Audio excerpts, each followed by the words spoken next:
Minister గారిని కలవాలి. వెళ్ళవయ్య బాబు, sir అసలు టెన్షన్గా ఉన్నారు. ఆ టెన్షన్ నేనే.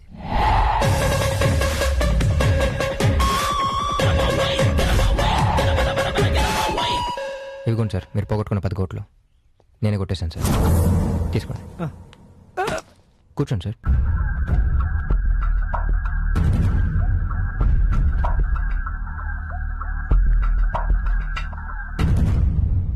ఏమంటా నువ్వు? చుట్టూ ఎంతమంది ఉంటే కొంచెం టెన్షన్గా ఉంది సార్.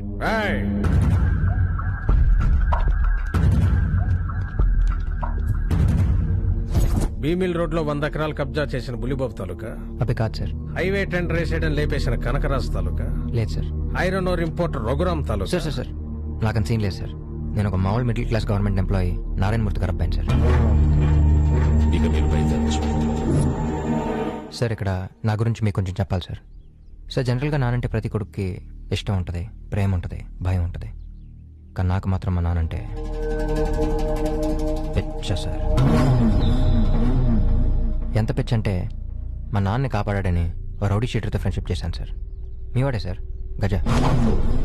అదే గజ మా నాన్నతో సంతకం పెట్టించాలని ట్రై చేస్తే వద్దు వదిలే అన్నాను. కానీ మీరు వదలరన్నాడు. అందుకే మీ దాకా వచ్చాను సార్. సార్ సొసైటీలో కొంతమంది డబ్బు సంపాదించాలనుకుంటారు, పేరు సంపాదించాలనుకుంటారు, పదవి సంపాదించాలనుకుంటారు. కానీ మా నాన్న మాత్రం నిజాయితీ సంపాదించాలనుకున్నారు సార్. ఆయన సర్వీస్లో ఇప్పటిదాకా ఒక్క బ్లాక్ మార్క్ కూడా లేదు సార్. 30 ఏళ్ళుగా ఒక గవర్నమెంట్ ఎంప్లాయీ నిజాయితీగా ఉండటం ఎంత కష్టమో మీకు తెలియదు సార్. సార్ మీకున్న కొన్ని వేల కోట్ల ఆస్తిలో ఒక్క 10 కోట్లు పోతేనే మీరు ఎంత టెన్షన్ పడుతున్నారే. 30 ఏళ్ళుగా ఆయన ఎంతో కష్టపడి సంపాదించిన నిజాయితీ మొత్తం మీరు అడిగిన ఒక్క సంతకంతో పోతుందంటే ఆయన ఏమైపోవాలి సార్. సార్ మా నాన్న ఇంకొక 15 రోజుల్లో రిటైర్ అయిపోతున్నారు. అదైతే హ్యాపీగా రిటైర్ అయిపోయినాను సార్. అందరికీ బాగుంటుంది. డైరెక్ట్గా వచ్చి మీకు ఇదంతా చెప్పాలనుకున్నాను.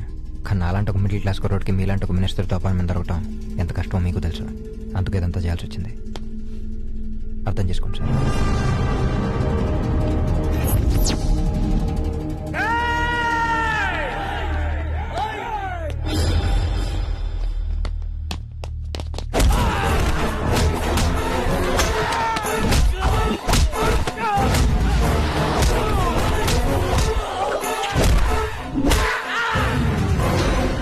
సార్ మీరు మినిస్టర్ కూర్చోండి. సార్ ఈ బలగం అంతా మీరు కొంటే వచ్చింది, కానీ మా నాన్న బలం నన్ను కంటే వచ్చింది. బలగం కన్నా బలం గొప్పది. సార్ ఇప్పటిదాకా నేను చెప్పింది మీకు అర్థమైనట్లేదు. అర్థమయ్యేలా ఒకటి చెప్తాను. సార్ మా నాన్న హ్యాపీగా ఉంటే నేను హ్యాపీగా ఉంటాను. అది మాకు సంబంధించిన మ్యాటర్, వదిలేండి సార్. కానీ నేను హ్యాపీగా ఉంటేనే మీరు హ్యాపీగా ఉంటారు. ఇది మీకు సంబంధించిన మ్యాటర్, వదలకండి సార్.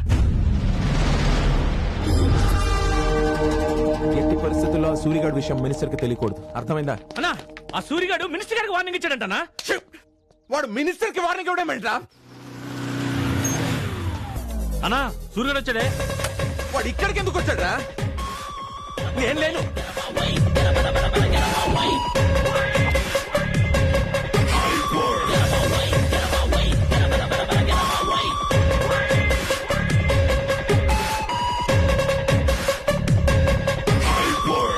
హేరా ఏంటి నాయ దెబ్బలేంటి? చిన్న యాక్సిడెంట్.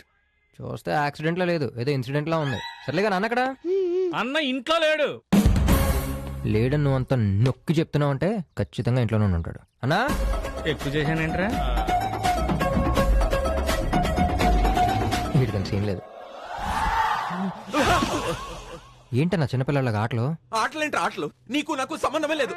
ఇదిగో కొట్టుకున్నా తిట్టుకున్నా మనం ఫ్రెండ్స్ దా. అయినా నువ్వు వెళ్ళి ఆ మినిస్టర్ కి వార్నింగ్ ఇవ్వడం ఏంట్రా? నీకు ఆడి సంగతి తెలీదు. ఆడి సంగతి మనకి ఎందుకన్నా, మన సంగతి ఆడి తెలియాలి. కానీ అయినా కన్విన్స్ చేస్తా. ఏంటి అవడనా? అయితే మళ్ళీ చేద్దాం. కానీ ప్రస్తుతానికి బాగా ఆకలేస్తుంది, ముందు ఫోన్ చేద్దాం. వదిన ఏంటి స్పెషల్? బిర్యానీ సూరి. బిర్యానీ ఏంటి? నాకొద్దు, నేను తిన్ను. నువ్వు నీ అలక. మినిస్టర్ గారు ఫోన్ అన్నా. ఇప్పుడు అటు పెడతాడు నాకు.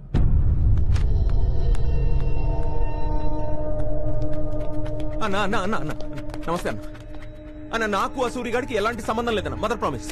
నువ్వు వాడిని చంపాలని కూడా చంపేశాయి. కర్మ కొద్దీ తెలుసో తెలికో జీవితంలో ఒకే ఒక మంచి పని చేశానన్న, వాళ్ళ నాన్నని కాపాడ్డం. అప్పటి నుంచి తగులుకున్నాడన్న నాకు. ఎందుకు బా అంత టెన్షన్ పడతా? ఆ సూర్యగాడి ఫాదర్ ట్రాన్స్ఫర్ చేస్తే కొత్తగా వచ్చిన సంతకం పెడతాడుగా.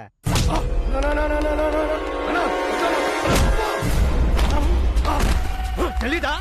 నాకు తెలీదా 15 రోజులు అయితే రిటైర్ అయిపోతాడని, ట్రాన్స్ఫర్ చేస్తే ఇంకోడొచ్చి మన పని చేస్తాడని. బాబేమో 30 ఏళ్ల నిజాయితీ అంటాడు, కొడుకేమో నన్ను దాటెళ్ళాలంటాడు. అబ్బా కొడుకులు ఇద్దరు నా ఈ కూడా హత్యారా. 25 ఏళ్ల నా రాజకీయ అనుభవాన్ని 25 ఏళ్ల కుర్రనా కొడుకొచ్చి క్వశ్చన్ చేశాడ్రా. ఇప్పటిదాకా నాకున్న చాలా పనుల్లో ఈ సంతకం ఓ పని. ఇవాల్టి నుంచి అదొక్కటే పని. ఆ నారాయణమూర్తి గాడు అదే ఆఫీస్ లో, అదే జాబ్ లో, అదే కుర్చీలో కూర్చున్నాడు. రిటైర్ అయ్యే 15 రోజుల్లోగా నా ఫైల్ మీద సంతకం పెట్టాలి. పెడతాడు. అమ్మా నాకు ఇది నచ్చింది. అవును, పళ్ళు కూడా చాలా బాగుంది. నాకు నచ్చలా. మీరు కలర్ చూడండి, రేట్ చూస్తే ఏ చీర కొనలేం. నువ్వు మొయ్యి. పాత కలెక్షన్ ఉంటే నువ్వు తీ. Okay sir. రండి నారాయణమూర్తి గారు, రండి రండమ్మా రండి. హే సూరి, మావయ్య నమస్తే. మావయ్య, అత్తయ్య నమస్తే. అత్తయ్య మావయ్య ఏంటి అత్తయ్య ఏంటి ఎరా? అంటే నాన్న, మీ కోరిక ప్రకారం భానుమతి మీ కోడలుగా పోతుందన్న. మీ అబ్బాయి నేను ప్రేమించుకుంటున్నాం. రే, నేను పరిచయం చేసినప్పుడు కూడా ఏమీ చెప్పలేదే. అప్పటికి మీ అబ్బాయి నన్ను ప్రేమించలేదు. ఓ. మావయ్య, సూరికి నేను నచ్చానని ప్రేమించలేదు, మీకు నచ్చానని ప్రేమించాడు. రేయ్, నీ ప్రేమ కూడా నీకు నా మీదున్న ప్రేమే కారణమా?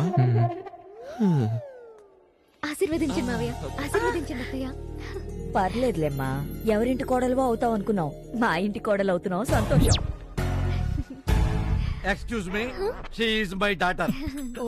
మా కూతురు మీ కోడలు ఎప్పుడైంది, ఎలా అయింది? అవలేదు నాన్నగారు, ఆ. అవ్వబోతోంది. ఎలా? మావయ్య, నాన్న, అమ్మ, నాన్న, మావయ్య, అత్తయ్య, మీ అల్లుడు.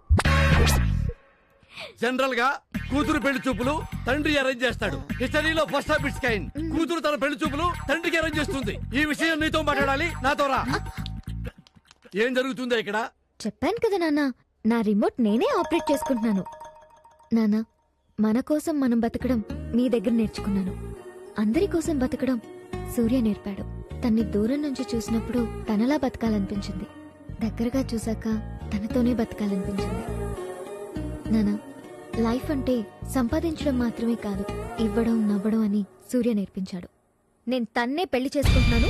That's final. ఏం మాట్లాడరేంటండి? ఏం మాట్లాడాలి? పిల్లలతో మాట్లాడాలంటే పేరెంట్స్ మాట్లాడుకుని మాట్లాడే పరిస్థితి ఏర్పడింది. అది చెప్పిందే కరెక్ట్. ఎవరి రిమోట్ వాళ్ళ దగ్గర ఉండడమే కరెక్ట్. ఏమండి ఇది?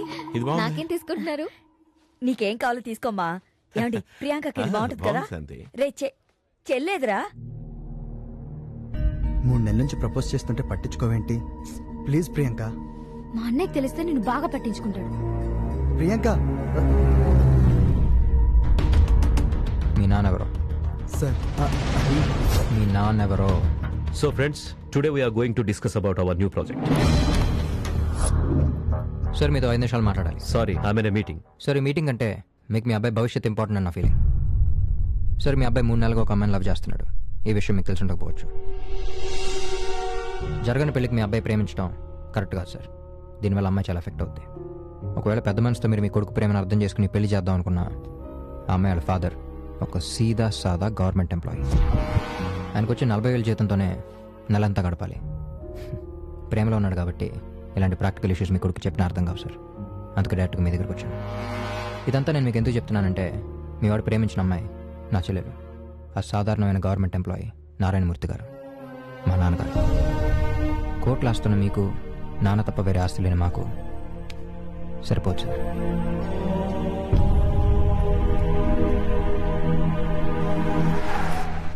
నిన్న మీ అబ్బాయి వచ్చి చెప్పేదాకా మా వాడు మీ అమ్మాయిని ప్రేమిస్తున్నాడని నాకు తెలియదు సార్.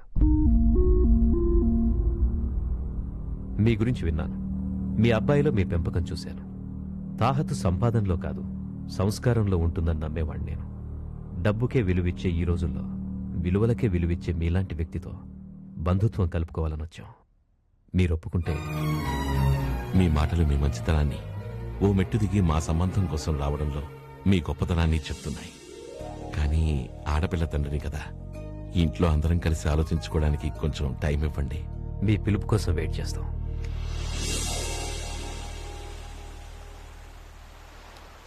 మన స్థాయికి మించి ఆశపడడం పొరపాటు. అందుకే ఈ సంబంధం వద్దని చెప్దాం అనుకుంటున్నాను. మేమంతా డబ్బు మాత్రమే సంపాదించాం, నువ్వు గొప్ప వ్యక్తిత్వాన్ని సంపాదించావు. అది చూసి 500 కోట్ల ఆస్తిపరుడు నీ ఇంటికి వచ్చి సంబంధం అడుగుతుంటే నాకు అనిపించింది, సంపాదన అంటే బ్యాంక్లో దాచుకునే డబ్బు కాదు, మనం సంపాదించుకున్న క్యారెక్టర్ అని. ఆ నిజాయితీని కట్నంగా ఇచ్చి దానికి పెళ్లి చేయి. కాదంటే నీ సంపాదనకి అర్థం లేకుండా పోతుంది. నువ్వేమంటావురా? నా గురించి మీకన్నా గొప్పగా ఎవరు ఆలోచిస్తారు నాన్న. మీరు అలా అంటే అలా. సరే, అందరికీ అంతగా నచ్చినప్పుడు సంబంధం ఖాయం చేద్దాం. గురుగారు ఈ తాంబూలాలు ఎక్కడ పెట్టమంటారు? అయ్యో బాబాయ్, అలా ఇసుకేసుకుంటారండి బాబా. ఇసుకోగా అన్ని జీన్సులు లుంగిలేనట్రా, లంగావోని లేవురా, కాళ్ళకు పట్టీలు గాజులు గలగలు ఉంటాయరా ఫంక్షన్ కి కళ. వెళ్ళండి, వీళ్ళ లేడీస్ ని పిలిచి పోండి. గురుగారు ఎప్పుడు లేని సడన్ గా అమ్మాయిలు రమ్మంటున్నారంటే? మొన్న ఎమ్మెల్యే గారి ఇంట్లో జరిగినటువంటి పెళ్లిలో ఒక అమ్మాయి పురోహితులు పడిపోయిందట్రా. దెబ్బకి వాడి లైఫ్ సెటిల్డ్. ఇప్పుడు మన ట్రెండ్ నడుస్తుంది సుమి. అవునా గురుగారు? గురుగారు ట్రెండ్ పిలుస్తుంది మిమ్మల్ని.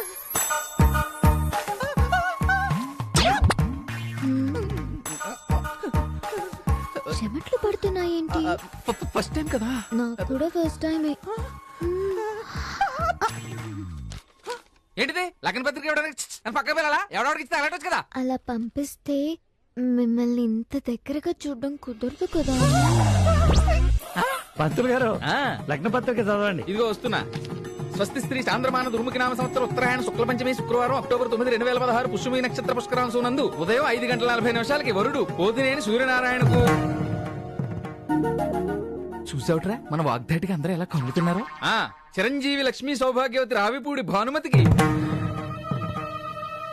మళ్ళీ కంగు. ఆ పేర్లు చదువుతారేంటి పంతులు గారు? ఆ అమ్మాయి ఇచ్చిన పేర్లు ఇవేగా.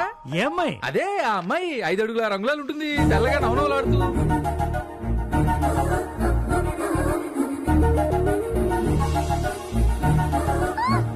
ఆ పిచ్చి పని చేసి నీపిలే నాన్న. తప్పేంటి మావయ్య గారు? లవ్ లో సీనియర్స్ మేము ఉన్నాం కదా. మాకు కూడా ఇప్పుడే చేసేస్తే డెకరేషన్ కి డెకరేషన్, ముహూర్తానికి ముహూర్తం, సంభావనకి సంభావన కలిసి వస్తాయి కదా అని. ఈసారి మనం కంగు. నీ కోడలు చాలా పొదుపైన పిల్లరా. నువ్వేం టెన్షన్ పడకమ్మా, మీ కళ్యాణం ఘనంగా చేయిస్తారని మాటిస్తున్నాను. మీరు చెప్తే ఓకే మావయ్య గారండి.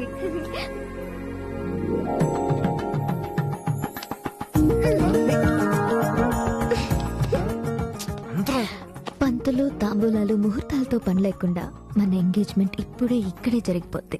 ఎలా? ఎలా?